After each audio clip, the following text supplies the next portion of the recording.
Det var jo de årene da hun hadde nok så sterke indre brytninger. Indre brytninger.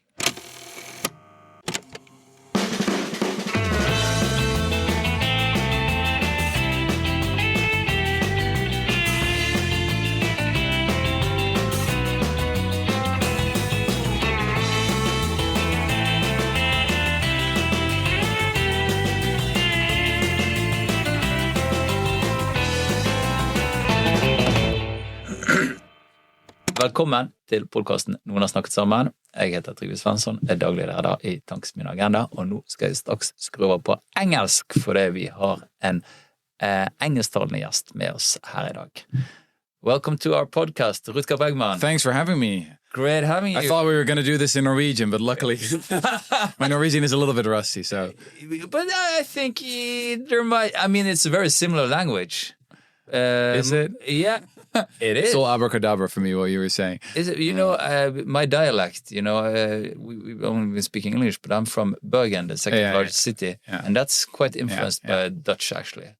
Well, look, we Dutch, we watch a lot of Danish, Swedish, and I think also Norwegian series, like all the crime series where everyone ends up dead, like murdered in a slaughtered, horrific way. It's like by now everyone must be murdered, right? In Scandinavia. I'm amazed there's still people here, to be honest. Yeah. My Swedish editor said this to me once, like, in Sweden, everyone is killed twice. So how do you like, you've been in Norway pretty intense couple of days, you know? Yeah. How is it? It's awesome. Yeah, no, it's really cool. It was really cool last night. Obviously, we had a great dinner with a bunch of pretty morally ambitious people discussing the state of the world. That is increasingly depressing. Yeah. So the good people need to come together and step up their game, basically. Let's talk about that. Yeah. You know, just to be open, you're one of my intellectual heroes. You've written some very important books. I would like to start off with just placing ourselves in history, where we are right now, and sort of using your books maybe as a starting point. We're in the fall of 2025. I brought all your three books. You have Utopia for Realists, which came out in 2014, if I remember. Yeah, in the Netherlands in 2014. It was published a little bit later, 3 years later in other countries. I wrote it in 2013, actually. Yeah. And Humankind was, just before the pandemic in Dutch in 2019. And then 2020 in English, yeah. And now you have your new book, Moral Ambition, that's just being translated to Norwegian and many other languages. Yeah. So can you just take us through your own sort of intellectual developments going through those three books? Because for me, they're three pretty different types of work. Sure, yeah. So 2013, when I was writing my first book, Utopia for Realists, I was bored. I was just bored with politics. I looked at the last 2 centuries and thought, okay, we've achieved amazing things. We're richer, we're healthier, we're wealthier than we've ever been before. We've made massive progress. We've, had these milestones of civilization, abolishing slavery, getting women the right to vote, equal rights, civil rights movement, taking down apartheid. But what's next, right? The Berlin Wall has fallen. We have arrived at the end of history, they tell us, and I'm just bored. So Utopia for Realists was an attempt to reopen the windows of thought, to come up with new crazy ideas, just like social democracy was once an utterly bizarre, crazy idea. To see like, okay, what's the next big thing we can fight for? And so one of the ideas was, hey, maybe we can totally abolish poverty by just giving people money, a universal basic income. Maybe we can move towards a much shorter working week, right? To use the benefits of automation, the rise of the robots to really fulfill that promise of capitalism that was once given to us. Like, hey, when the robots will do the work, we can find out what life is really about, what true leisure is. Yeah, Keynes said, right? Yeah. So that was that book. I just have to say, because 2013, I was a politician. We were campaigning. The Social Democrats, we've been in government for 8 years. And it was that was a very strange campaign, because it was like nothing really mattered. It was really boring. And when you went around campaigning, it was like already it was decided that we're going to lose the election after 8 years in power. And then, of course, you had a very right-wing government, and that changed a lot. Yeah. So I sort of get that with this atmosphere. I lived for a year in the United States just now in New York, and coming to Norway, coming to Oslo, kind of gives you that feeling like, what's left here? Like what's politics even about here? Left. Like, I get it that you say that, but compared to like the daily tragedies and inequalities and horrors that you see on the streets of Brooklyn and in Manhattan, you know, the enormous homeless population, so many people who are just utterly destroyed, addicted, people in psychosis in the subway all the time. I mean, this is like paradise compared to that.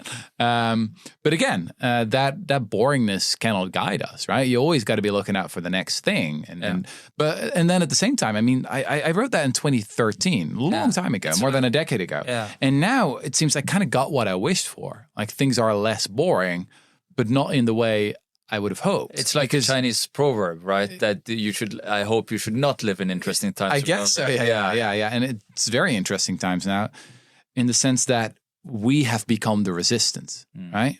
Countries like Norway, with a proud social democratic tradition, with very strong unions, with strong social democratic parties, that's the exception right now. And I guess that's the main thing I wanted to talk about with you guys, and what we talked about yesterday is like, what does that mean? Like also geopolitically, ideologically, morally.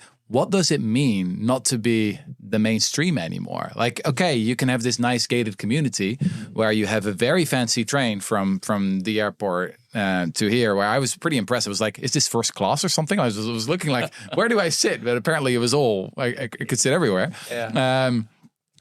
But yeah, it's nice to have that for yourself. But if the world is going to hell, then at some point, you will notice it in your gated community. We have to talk about that, and we have to talk about our sovereign wealth fund as well. But let's get through the and then after you finished Utopia, then you come with this big one, Humankind, which I guess really rocketed your career in some way, or at least expanded how people viewed you as an author. So what was the deal with that one? Yeah, I spent a long time writing that book. I think almost 5 years.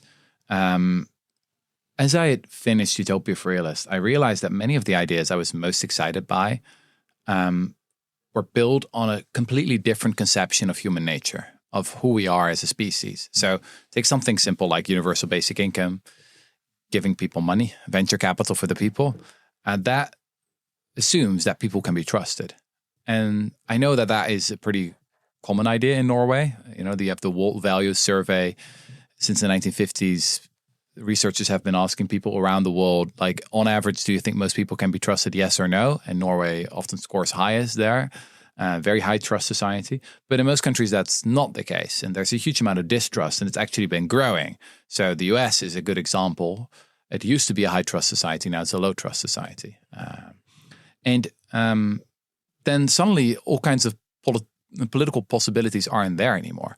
Like, you can't do participative democracy, for example, reimagining what it means to do democracy, if you don't believe in people. So I wanted to make a big intellectual case for people, for humanity itself. Basic, decent. Yeah, I just wanted to argue that we're not as bad as we often think we are.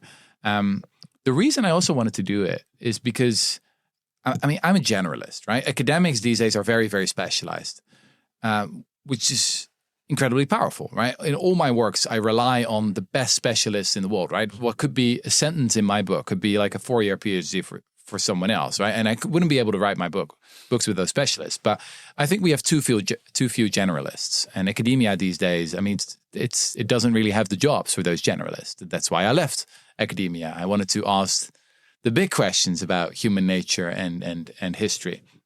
And what I started to see was that there was a convergence happening. So both in anthropology and sociology and psychology, even in economics, there was a move towards a more hopeful view of human nature. But when I spoke to a lot of these experts, they often didn't realize what was going on in the field next to theirs. So I remember vividly that I was talking to a psychologist. Her name is Marie Lindegaard, who had done extraordinary research on the so-called bystander effect, which is what people do when they see something terrible happening in the streets, right? For a long time, people believed, oh, they'll do nothing, right? And the more people are there to witness this thing, someone's drowning or someone's being attacked, then the more likely it is they'll be apathetic. Very depressing message. She had done rigorous empirical research that showed that the opposite is true. Because help. Yeah, people help. That's in general what they do. So we've got a lot of CCTV footage, obviously, from a lot of cities now because cameras are everywhere. So she built this huge database with her colleagues from, from London, from Cape Town, from Copenhagen. And they just looked how real people in the real world behave. And it was quite hopeful. So she was explaining that whole research to me. And I was saying, like, I recently spoke to Frans de Waal, the great Dutch primatologist. And did you know that this is happening, in biology as well? A move towards a more hopeful view of who we are. And she said, I had no idea it was happening there, right? And that's an effect of that specialization. So in this book, I wanted to take the bird's eye view and to really describe the big picture, like, hey, something really amazing is happening here in science. And then in the second half of the book, also describe the political possibilities that would be unlocked. And I remember reading that and thinking it's so much a question of perception.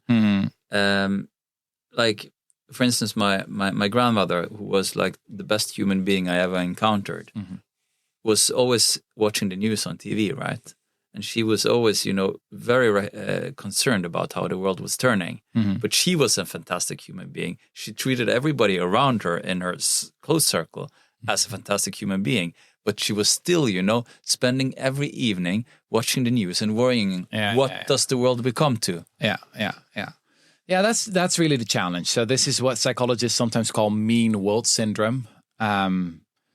People who consume a lot of the news are often more depressed, more cynical, also more distrustful of others. So yeah, that's the point that I keep making in probably all my books, is like the news is really not good for you.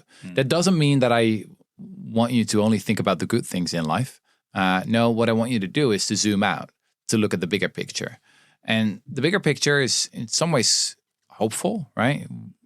Very often, this is the very first sentence of my first book, Utopia for Realists. In the past, everything was worse. People see, the violence, the oppression, the racism today. Well, hold my beer, it was so much worse. Yeah. It's sometimes unimaginable to us. I was recently reading a newspaper from the 1930s in the US about families that were just picnicking while black people were being lynched. And it was like entertainment for the masses, right? Yeah. And we talk about polarization. Yeah. Right. And if you look at, how political debates were going on before, the things people were called, it was like, it's like fighting. Like fighting, or somebody would be called Satan or something without problem. Yeah. Sure. Yeah. So in a way, we've become, how do you say that, softies, and we're not used to anything anymore. That's a good thing, which is sometimes a good thing. But it's my point is it's important to have that broad perspective. But an honest, broad perspective today. Yeah. Is also quite terrifying. I'll be honest. Yeah, that's when we're moving on, because this is a hopeful book, and I've heard you talked about it before, that you were sort of like when you saw people posting pictures of this on a beach on Instagram, and like, oh, the world is okay, we're good. I felt a bit struck myself, because I was single at the time when I read it, and I put it on my Tinder profile, and it was like, I believe in humanity. So, and I'm not single anymore. Yeah, it works. It works. but then you were compelled to do something else. Suddenly, you turn all moral on us. Yeah. What happened? It's interesting. I don't want to be too sexist, but it's interesting that Humankind, my previous book, was mostly popular with women. I once did a talk during the pandemic, actually, when we couldn't go out. And it was a pretty massive event. 25,000 people bought a ticket for the talk about Humankind. And I think it was 80% women. But with Moral Ambition, it's much more appealing for men, actually. So I don't know. Anyone can be morally ambitious. Don't get me wrong. And human nature. I mean, the message is for. But I found that interesting in the demographics of my readers. That it seems to me that this book is sometimes more appealing for men, and I'm kind of glad as well because there's such a gap in the culture to be filled there. Right? We all know about toxic masculinity. But what's the opposite of that, right? What's the message to our young boys? Like, okay, we don't want you to be toxic, but like, what's the opposite? There was recently a poll in the US where 50% of Democrats said that masculinity is bad anyway, right? Yeah. But that's not, you can't say that. No. I mean, I just became a father. Our son was born 8 months ago. And I was like, okay, now let's read all the awesome books about boys are smart, boys are cool. Just like the kind of books that I read for our daughter, you know, who's 4 years old now. And it was a gap, right? There's a gap in the culture there. Who are like, what's like the good Andrew Tate out there? Like who's telling, you know, about the hero's journey, about, I don't know, the Frodos, the Luke Skywalkers, the Aragorns, you know, the men who teach us that. And it's telling, by the way, that I have to revert to fantasy instead of talking about real people. But you get my point, right? Real masculinity, in my view, is about using your power, using what you have to do as much good. And the most manly men do the most good. And sure, sometimes we can be accused of heroes complexes or whatever, but I'd much rather have that than the nastiness of the Andrew Tates of this. Yeah, so it seems always like almost known like the ambitious masculines on the world stage, at least that's the Putin and the Trumps and the Netanyahus, right? Yeah. And that's not well, it's it's certainly not a positive type of masculinity. Yeah. There has to be a different kind of masculine leadership. There has to be, and I think there are many examples throughout history. I mean, the example that I talk about a lot in the book is a fairly unknown abolitionist, Thomas Clarkson, who was, according to historians, the most important abolitionist in the history of the whole movement. So I discovered that abolitionism was pretty much non-existent in the Netherlands, where I'm from, in France, in Spain, in Portugal. The whole movement against the slave trade and the slavery hardly existed. In the US, it was a total failure. In the end, it took a civil war. And before that, abolitionism was extremely toxic and extremely unpopular. But in the UK, it took off in a massive way. And it started with a small group of 12 individuals, 12 founders of the British Society for the Abolition of the Slave Trade. 10 out of 12 were entrepreneurs, people who knew what it meant to have skin in the game, who knew how to translate ideas into action. One was a theologian, and sort of self-taught theologian and civil servant, and one was a writer. And the last one was Thomas Clarkson. And he's like, his whole life story is kind of a Luke Skywalker kind of story, like kind of like a Frodo kind of story, who, you know, when he's 25 years old, he hears the calling, right? It's just by accident that he participated in this essay contest where he had to answer this question, like, is it okay to own and sell other human beings? He'd never really thought about the question. He participates because he wants to become a famous writer. Yeah, he's a bit vain. Yeah, he's a bit vain, yeah. And he says that clearly in his memoirs, that it was like literally honor and glory, that was what was interesting to him. And he wins first prize. And then he goes to Cambridge, to the Senate House, reads out the essay, you know, very nice ceremony for him. He goes back to London where he lives. And then there's this very famous moment when he's near the city or the village of Wade's Mill. And he keeps thinking about, you know, what he has just written. And he's like, but if this is true, shouldn't someone do something about it? And I think it's this incredible moment where a young man can suddenly see himself as the world historical hero who takes on slavery and the slave trade. And if you read his memoirs, yes, part of you thinks, okay, this is a bit of a vain man, right? But the point is he did it. I think virtue signaling is allowed if you're actually virtuous. You know, I think it's interesting that you talk a bit about masculinity here. It's a question we've been grappling quite a bit with in our think tank, actually, because, well, I remember the first time that I looked at the voting numbers in 2017, and we knew this already. It's like a deep trend, and it's going all through the West that women are usually voting more left-leaning, and guys are voting a lot for the right. And this has been like this deep trend, and you can get pretty worried about it in many ways. It's of course, if you're on the left, it's a political issue, but also, how will this affect the society after a while? If all the women have one political outlook and all the guys have another, how will they, when they form families and friendship and so forth? How is this going to be? Yeah. And you lose elections. You lose election. That's so.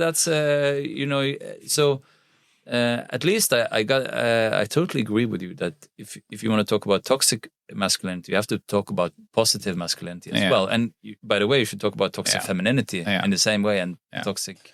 Look, becoming a parent and then becoming a bit older. I mean, that's been a reality check for me as well. Like my wife and I, we were like the classic progressives in a way. We still are, right? Saying like, okay, we want to have kids and we're going to do it 50-50.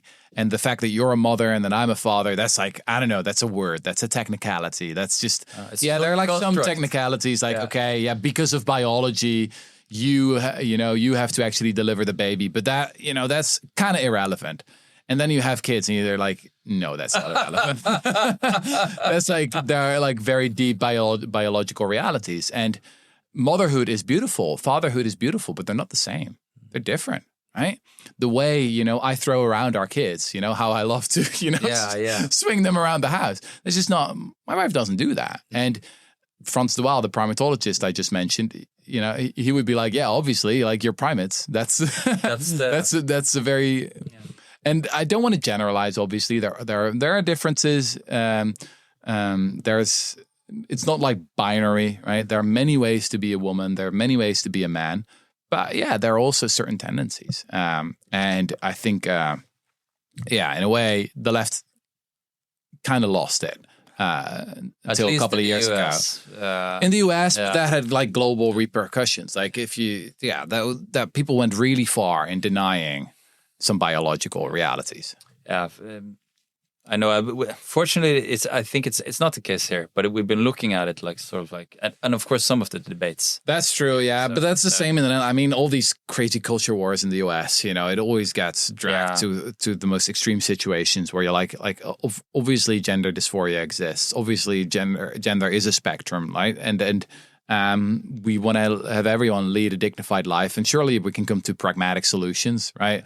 I don't honestly care all that much where I take a leak. Let's not make the huge deal of it. No, because we have bigger fishes to fry, right? Exactly. That's the main point. Yeah. Okay. So you start off this book, your latest book, with talking about the French monk Mathieu Richard, if I don't know if I pronounce it right, who he was like this young guy. He had a very promising career. Then suddenly he gets filled with, he was writing his PhD and everything. And then, okay, this doesn't make sense to me. He leaves Paris. He goes to Tibet. He meditates for 60,000 hours. 60,000 hours. Well, can we just try something, actually? I don't know if you meditate yourself, but... Rarely. Let's if I can invite you to just a very short meditation. Sure, why not?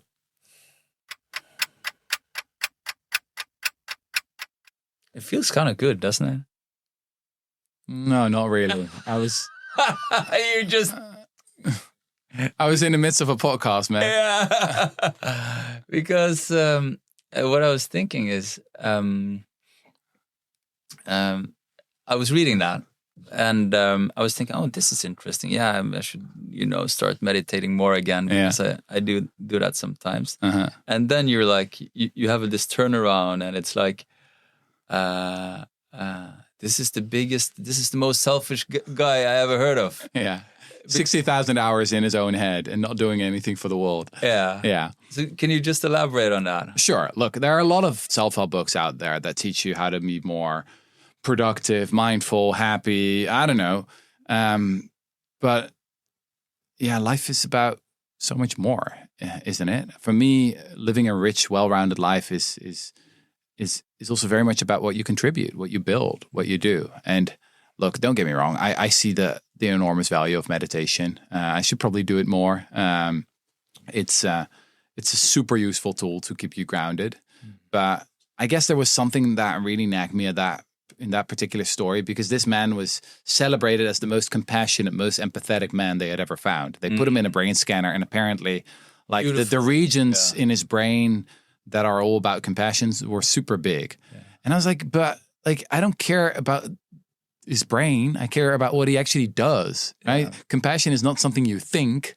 Compassion is something you do. It's a verb. Yeah. And look, I write about this in the epilogue of the book. Mathieu Ricard realized this himself when he was in his 50s, and then he became a really morally ambitious individual who's doing very admirable work. But there's kind of a Mac mindfulness in our culture today. Like so many self-help books that are all about, you need to care for yourself, self-compassion, right? You deserve this. You really deserve it. The subtle art of not giving a fuck. Yeah. You need the courage to be disliked. And I was like, but initially I had this idea, like, it's called Moral Ambition, obviously, but another contender for the job title was The Radical Art of Giving a Fuck. You know? Yeah. I guess why I want to challenge it is because I agree with this self-obsessed, we can be so obsessed with ourselves that we don't do anything, and that I think is really bad for us. So I totally agree. But you also have, I've seen so many political active people and activists, or people who just want to change society in a way, who and now in this day and age with these things creating massive brain rot. That people they don't do like your abolitionist hero who gets a burnout after 7 years. They have like a burnout after 7 weeks or 7 months. Yeah. So I guess I will, give a strike, make an argument for balance, that people should change the world and meditate. Absolutely. I totally get that. And the point I was trying to make there mostly is like, what is life even about? Like, what is the goal of life? And I think the assumption of many of those books, and also in a story like that about the happiest monk in the world, is that is the main goal in life. And I just profoundly disagree. There's this quote at the beginning of the book. I'd love to read it to you. I think it's a pretty good summary of what I'm trying to do in the book. It's from Leo Rosten, a writer, who said, "I cannot believe that the purpose of life is to be happy. I think the purpose of life is to be useful, to be responsible, to be honorable, to be compassionate. It is, above all, to matter, to count, to stand for something, to have it make some difference that you lived at all." That resonates with me immensely, honestly. I'm the son of a preacher turned atheist when I was 17, 18 years old, who has always been grappling with the big questions of life. Like, why are we here? What does it even mean? And I think the best thing we can do, on this short time on Earth, is to build monuments in time, right? To be part of something that's much bigger than us. These great morally ambitious movements. And again, I say this in the epilogue. I'm not saying that should suck up everything. As I said, I'm a dad as well. And on Saturday when I'm playing with my kids, I'm not thinking about the fight against malaria or the tobacco industry or whatever. I just want to be a really good father. But yeah, that richness in life is something I'm very much looking for and advocating in this book. You want to build something, basically, and you want to inspire people to build something. Yeah. So that's like the project there. Yeah. And we are building something. Yeah. So the book is just a starting shot of a movement that we're building and an organization that I co-founded called the School for Moral Ambition. We're helping as many people as possible to quit their bullshit jobs and take on some of the most pressing issues we face as a species. The evidence that I quote in the book as well is now we have 25% of people who think that their own job is socially meaningless. That's an enormous waste of talent. And it's mostly people who have nice resumes, beautiful LinkedIn profiles, have gone to nice universities. And we think we cannot afford this waste anymore. It's like I'm picturing this guy or a woman, and who is like sitting in a high rise, having at a McKinsey offices or something. That's it, and listening to a mindfulness app. 10 minutes, just mindfulness, and then going back to the PowerPoint, back to the PowerPoint, and you say, stop that. Get out there, and it's really important that we. I mean, we don't try to use moralistic language here. So I'm not saying like, oh, these greedy bankers, you're so bad, right? You should stop being such a bad, greedy banker. I don't think that works. We use the language of enthusiasm and excitement. I was just joking about that recently with a friend. Imagine a Netflix documentary that follows 12 individuals who just had the letter from McKinsey. They've gotten a job, right? They can start at McKinsey, and we follow them. The camera follows them from day one as they build their first PowerPoint deck. And then they do another one. And then they're in a really long meeting with a partner they really dislike. It would be incredible television, right? It would be the best way to treat your insomnia ever. You know, it would be better than the best mindfulness app. Like, it would be it would be the most boring thing ever, right? Yeah.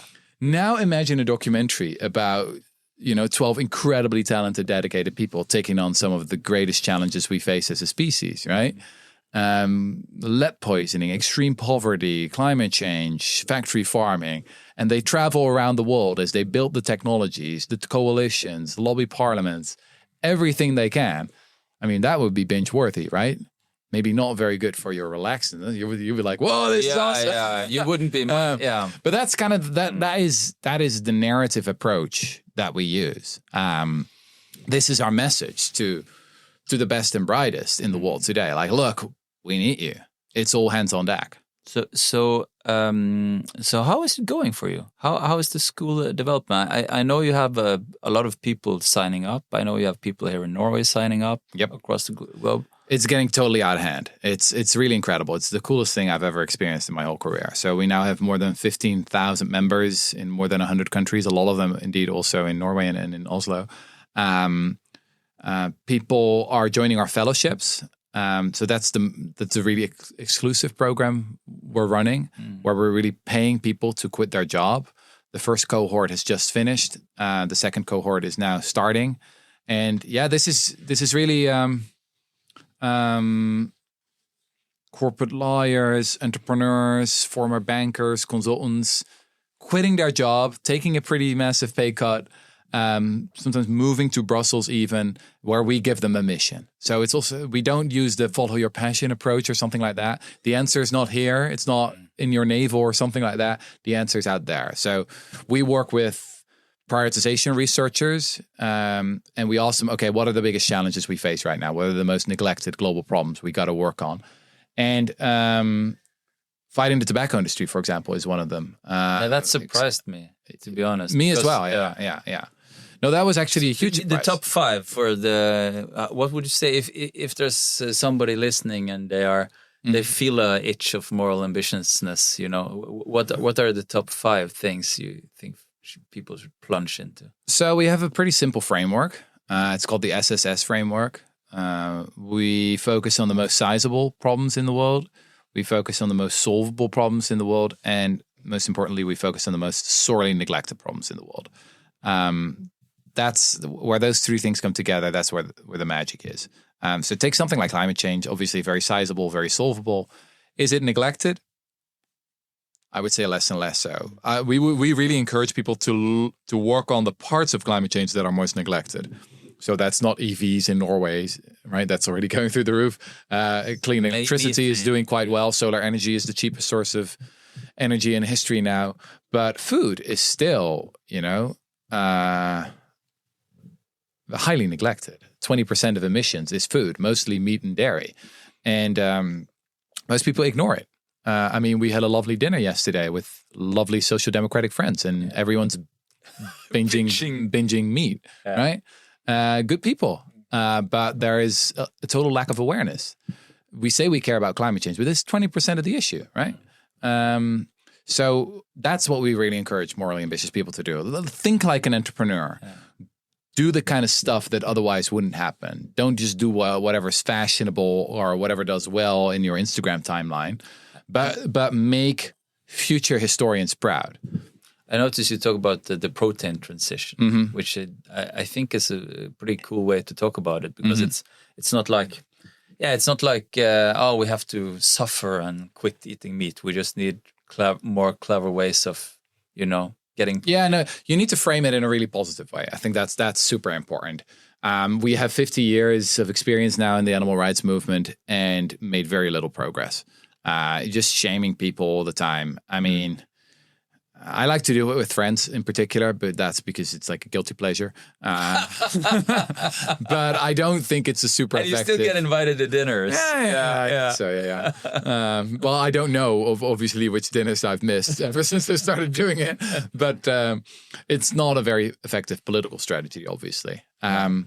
There's a chef of a restaurant in the Netherlands that has been voted the best plant-based restaurant in the world. It's really incredible. It's almost impossible to get a reservation there now. You go there and you taste things and you're like, I had no idea that this was possible with plants. And the way he described it to me is like, look, we're at the very beginning of culinary history, right? A lot of restaurants and chefs are stuck in the past. They keep making the same recipes from, I don't know, the 18th and the 19th century. I see myself as an explorer who is on a journey, and there are whole continents out there that are unexplored. There are things we can taste that we have never tasted before. Like there are things we can experience that we've never experienced before. And that's what it means to be a morally ambitious culinary pioneer, right? Let's not be stuck in the past. Let's move on to new and better and more exciting things. That's wonderful. I presume people come with like a ton of ideas when they enter the School of Moral Ambition, or is it more like the way you describe this? Well, you might have your own idea, but the most important thing is that you do something that matters, right? Yeah. I think that's sometimes actually a problem that people come with their own preconceptions. Say like, oh, I think that this particular hobby horse of mine, that's what we need to fix. Because this is what I... Yeah, because I care deeply about it. I think we have to be very passionate, but almost like on a higher philosophical meta level, right? In the book, I give an example of someone who was a doctor at the NHS in the UK, who cared deeply about helping people, but who had this nagging feeling that, treating rich patients in the last months of their life was probably not the best way, not the most, if you have a whole career, I mean, it's good work, don't get me wrong, but she was morally ambitious. She wanted more. Yeah. And so she realized, hey, global health, that's probably where I can do much more. Then she joined a school in London that I describe as the Hogwarts for do-gooders. It's an incredible place where some of the most ambitious young people come to co-found the most effective NGOs in the global health space. And the researchers there actually convinced her that lead poisoning was one of the most neglected challenges here. She had never really thought about it. It was completely new to her. But once she started doing the research, she became incredibly passionate about it. So they did do this. They co-founded the Lead Exposure Elimination Project, which is one of the most effective NGOs in the world right now. And they've already convinced the government of Malawi to more effectively regulate lead in paint. And if you then do the calculations there, I mean, it's the work of thousands of doctors in terms of life years saved. I think that's awesome. And you know what baffles me with these examples that you bring forth? Because like I remember lead poisoning as something we talked about in the 80s. Yep. And tobacco, I thought that was, we're done with that in the 90s. The future is already here, just not evenly distributed. Yeah. That's what I think William Gibson said. That's the thing. Now, if you only look at your own gated community in Norway or the Netherlands, then the amount of impact you will have is going to be much, much smaller. Yeah. That doesn't mean that you only have to care about people far away, and not at all, right? For me, it's rather obvious that you care more about the people closer to you, whether you're a parent or a citizen of your country. Obviously, like I'm a pretty proud Dutchman, and I think it's been an immense mistake of left-wingers to give patriotism away to the fascists. It's like social democracy, in my view, should by definition be very patriotic. Yeah. But real patriotism is also about opening the windows, right? If you really built your country and your identity on solid foundations, then you have, the mental confidence and the strength to say, okay, I'm interested in the rest of the world as well. If you're really unsure about yourself, then definitely you're going to close the windows, right? So that's very much what I've been advocating, by the way, in all my books. And what I think the world also desperately needs from Norway right now. We don't want you to be this rich gated community. where, you Proud know, country, yeah. you take very well care of, I don't know, the few homeless people that you have, you could do so much more as a country. Let's talk about that. I wanted to talk about that because in our think tank agenda, and we've written a bit about our sovereign wealth fund. Yeah. As you know, it's the largest in the world. Result of very successful financial policy, basically. We sort of learned from you guys in Holland, because at least that was what we always been taught, that we didn't want to get Dutch disease, which was, you explore for oil and gas, you get a lot of money, you pour it into the economy, and the economy takes a tanking because it can't handle that amount of money. Yeah. So now we build up this sovereign wealth fund, and it's huge.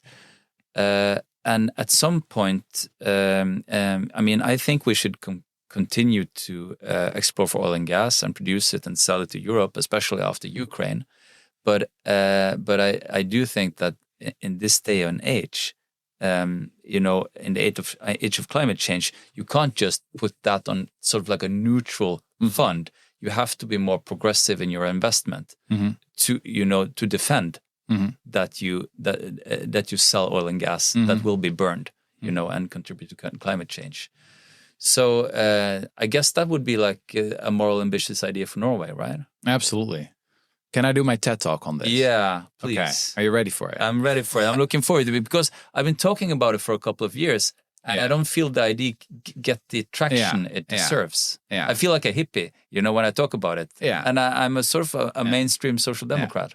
Okay, well, let's first set the scene. It's 2025. Democracy is crumbling around the globe. Countries are giving up on their moral commitments, and not just the US that has just, put USAID through the shredder, but also the UK, massive cuts to development aid, lowest level, 0.3% now of GDP, lowest level that they've ever had. The Netherlands has pretty much abolished development aid.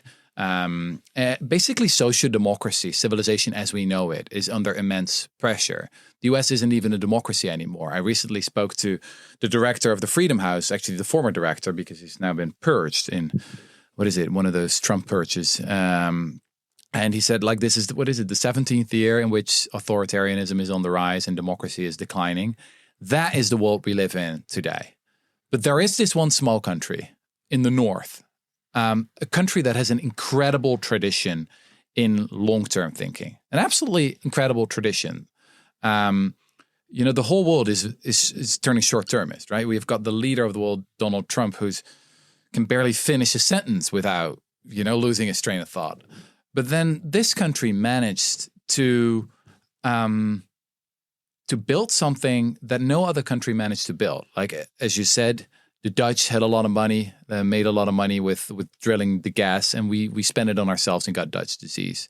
In Dubai, they built all these ugly skyscrapers. But then you guys said, okay, no, we're going to secure the future of our kids and our grandchildren and our great-great-grandchildren. We're going to secure the future of the welfare state.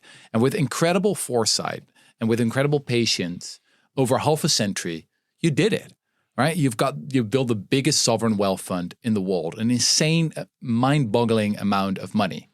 And you did it in a way that you can be really, really proud of. I mean, during the Ukrainian war, we Dutch, we were so happy that we could call up the Norwegians and say like, hey, can you work a little bit harder? Because we don't want to buy from a dictator anymore.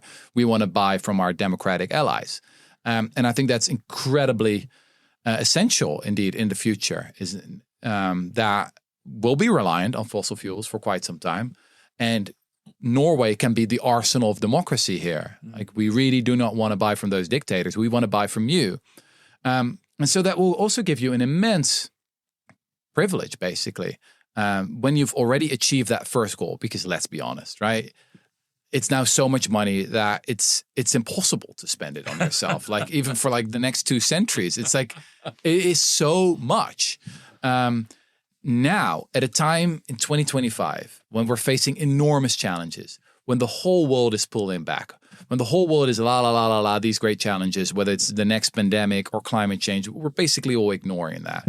Now is the time when we need This is our time, yeah. We need a superhero, honestly. And I know that Norwegians are not a very arrogant people. They're not super. They're not like you would be surprised. Well, they're not like Americans waving their flags and saying we're the greatest nation on earth.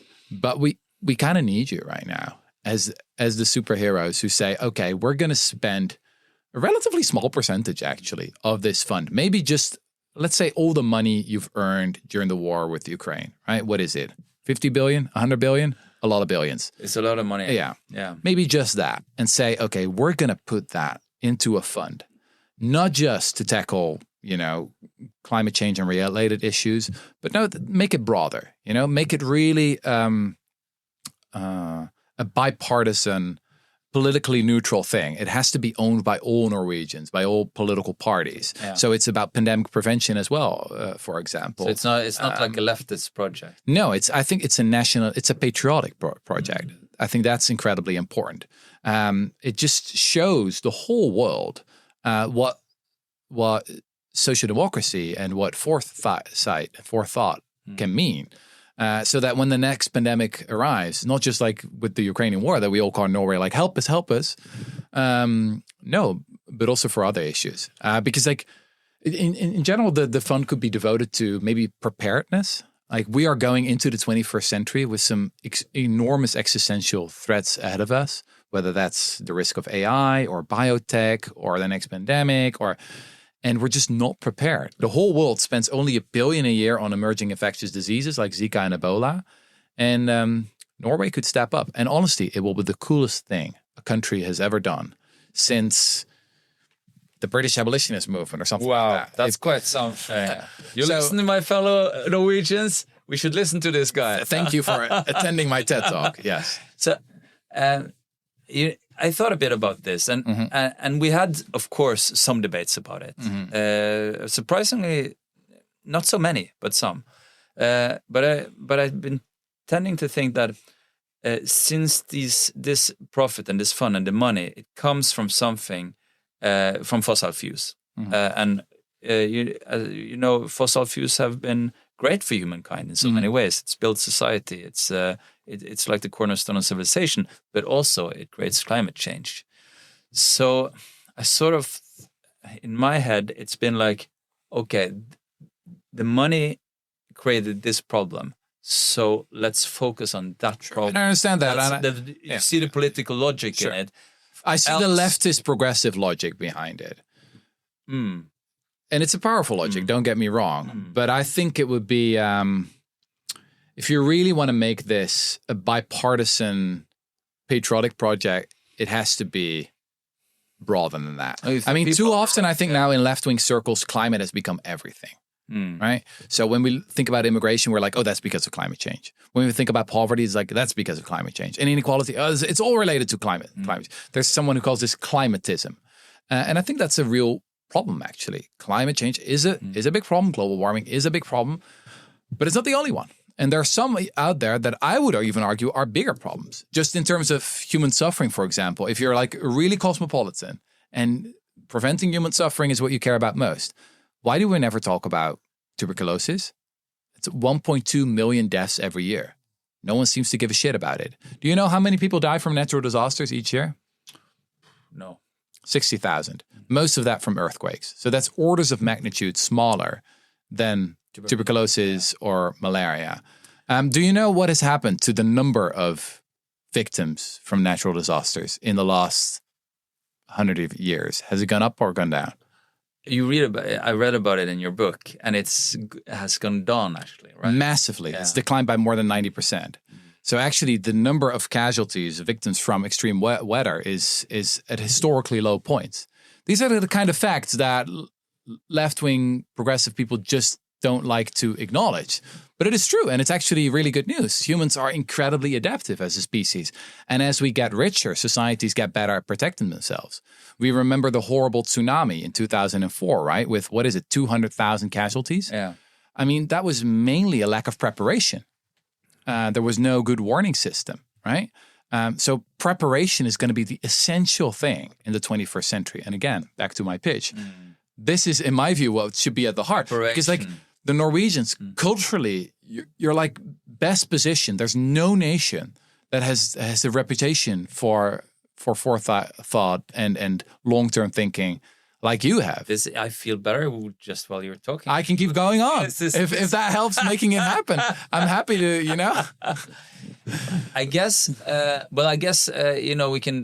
we should move on from this, but I guess climate change, when I read the reports, the UN reports and so forth, it seems like the existential question in a way, or at least in many, but in your worldview, it's one of the existential questions. Look, it is a very existential question, and I'm particularly worried about sort of the worst case scenarios, right, where the temperature really goes to like 3.5, 4 degrees, etc. At the same time, though, there's a lot of doomerism here. I find it striking that if I read some really bad news about climate change in any progressive newspaper, then I look at the paper itself, and almost always the scenario that's being relied on is RCP 8.5, which is like the worst case scenario. That is now so incredibly unrealistic. Like that scenario assumes that later in the century we will build cars that burn coal to drive. Yeah, I mean, that's kind of not happening, right? That doesn't mean that you should always be like happy and optimistic, but there's a kind of doomerism. Is that some people almost seem to like, how do you say that? Yeah. Enjoy, like, oh, it's getting even worse. Yeah. Yes, like now I can score more political points. And as a historian, I'm sure you tracked. This is something we do from time to time in human history. We think about doomsday, right? It's like a trait of the human kind. Yeah, absolutely. And look, I get it. 21st century is an incredibly dangerous century, but for multiple reasons. There are multiple existential threats we face, and we got to look at that in a clear-eyed way and not let ideology get in the way. Okay, so a patriotic project. We'll think about it. Oh, well, we're going to do it. Yeah, we're going to do it. That's what this podcast is going to be devoted to from now on, right? How do you... No, but it's an interesting question. Like, what would it take in Norway? Like, what would if I go back to the British Society for the Abolition of the Slave Trade, it was just 12 individuals coming together in May 1787 in a small print shop at number 2 George Yard. 12 individuals who said, you know what? We think this could happen, actually. Right now, slavery is the most profitable institution. In the UK, we're making an enormous amount of money on it. But if we have the perseverance, if we really build that movement, we think we could do it.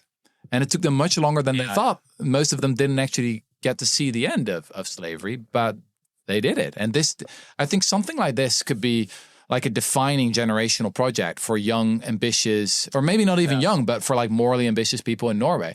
Because all that money, it's kind of, you got to make a decision at some point. Like Dutch disease, you cannot possibly spend it on yourself. Like, what are you going to do it? Well, you own, what is it, like 2% of the world stock market? Yeah, 2%. Like 7 per mil of the population of the world, 2% of the stock market. I think one way to go ahead about it would be that because we have a discussion if we should continue with oil and gas. Should we continue to explore, to produce? Yeah. And there's a political pressure from young environmentally conscious people that we should stop. And if you look at the youth parties, they were like, no, we have to stop. And also there's an argument that we have to stop or else we'll be sidelined, we'll fall behind because we put all our efforts into oil and gas while the world is going green. Yeah. So that's been a big debate here. But in my head, it's, I guess, if you can accept that we'll explore and produce and sell. Yeah. But we'll use the profit to prove that. That's a political compromise. Be interesting. Let me, as a Dutch millennial, talk to the young people in Norway. Please don't stop drilling. Honestly, like it will mean that we, the Dutch, will have to start buying it from the Saudis. We'll have to call Putin again. We're very glad that we have, social democratic allies in Norway. And sorry, the painful reality is that we're going to be reliant on fossil fuels for some time. We're working hard, and yes, we should work harder on decarbonization. But the answer is really not that our democratic allies stop this, because we're going to buy it anyway. So keep on drilling, but use the money for something good. For something not just good, but for something brilliant. We can be much more ambitious than just, washing our own hands and saying like, we're morally pure. We were standing on the sidelines. We didn't play a role. Norway could achieve much bigger things than that. That's a good one. You know, we have to, we're moving to a close, but I want to talk a little bit about taxes. Sure. It's my favorite subject. Our election is yes, getting close. Tax has been a huge debate here, strangely enough, since, I mean, people have been hit by the same as the rest of the West, inflation, interest rates going up. So for the first time, actually in a couple of generations, people are not as well off. You know, it's getting better slowly, but it's been a hit for the middle class and for a lot of people. But we had this huge debate about rich people who don't want to pay wealth tax. Yeah, I read about it. Yeah. So I don't know. In the school you start in, or the movement you're part of building. How would you go about the problem with tax? So two things. There are really two things we need here. The first thing is we shouldn't be scared of the billionaires. So we need a pretty aggressive socio-democratic approach to people who threaten to leave the country to Switzerland or anything like that. We got to show our muscles. Really say, okay, you want to go? Okay, we'll send an army of lawyers and accountants after you. We'll make you pay the exit tax. We will trail you with trailing taxes. We will make sure you pay. That's the most important thing. Like you made your fortune here in Norway. That means you have certain obligations. That is what it means to be Norwegian. That is what it means to be, a good patriot. If you want to, be a kind of a traitor to your country, we won't let you. That's the first thing. We got to be much more aggressive and bold. The standard leftist approach is to say like, oh, they're such greedy people. Please don't do it. Come on. Have a bit more balls than that. Okay. And the second thing, I already alluded to this, is grounded in the language of patriotism, right? That is what it means to be Norwegian. You can be very proud that you built your fortune in one of the great countries in the world, but that also means you have certain responsibilities, right? With great privilege comes great responsibilities. And this is one of the oldest taxes in Norway, going back more than a century. So it's part of our tradition. It is who we are as a people. Yeah, you contribute. Yes. And if you're trying to damage that, demolish that, undermine that in any way, then that is un-Norwegian, which is... Yeah, I've been told one of the worst insults, there, right? So, and this is so much more effective, in my experience, in my view, than the standard approach. I spoke to one socio-democratic politician who's like, yeah, it had a much, in my view, much weaker argument, like, oh, what will it say about us, and what is the message to other people who pay their taxes? It might come across as unfair, and this language of fairness, it's. Not saying it should never be a part of the narrative, but I think you can be much bolder and much more self-confident. Well, yeah, this is a big discussion. I guess we sort of like many of our rich people because we feel they're part of us, and then we get a bit shocked when they suddenly just move. It's like what? It's like. So I think that's also why it's become such a politically strangely big deal. Yeah. But it's a little bit like a breakup. But if someone is an asshole, you got to be clear and honest about it. It's not right? me. It's not me. It's you. Yeah. And I mean, this is the effect of years and years of neoliberalism. States who've somehow convinced themselves that they're not very powerful. But they are very powerful, right? The power of the people through democracy, through the states that they control is formidable, is immense. And this, a silly crypto billionaire that wants to go to Switzerland, you can squeeze that. Yeah. Go to Switzerland, but not before we've squeezed all the Jews out of you. Yeah. I think we got to be pretty honest there. So you want people, morally ambitious people, to join your movement, of course. How about, trade unions and normal political parties? That might be how we end this talk. Absolutely, I'm pretty concerned that especially young people, they don't want to go into politics. That's why I think maybe they should meditate, by the way. Then it would be a little bit easier. Yeah. It could definitely be useful in the toolkit. So look, there are many roles to play in every different movement. And what we advise people is to look for the pressure points. It's a little bit like social acupuncture, you know, go where others don't go. Find those places where you can make the biggest possible difference. So sometimes that means working on really neglected causes, but indeed it could also mean going into rooms where you can actually be super influential, but for some reason no one goes there. That's why we work a lot in Brussels, because Brussels is super unsexy, obviously, but incredibly powerful. Like 500 million people in the EU. And if you really know your way, if you really understand how a law gets made, how the sausage gets made in Brussels, that is immense power. And probably the same is true for these trade unions. The metaphor that I like is like, hey, we're all in this plane, comfortably sipping our bubbles. And at some point you're like, hey, who's actually steering the plane? And you go into the cockpit and, cockpit is empty. That's the situation. It's kind of scary, but also pretty cool. Like you can just, like you don't need to wait for permission. Get into the cockpit, guys. Yeah. Okay. Rutger Bregman, great having you on the podcast. Thanks for having me. Thank you.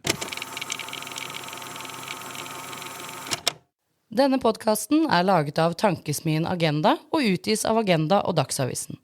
Ansvarlig redaktør Lars Vest Johnsen, sjefredaktør i Dagsavisen.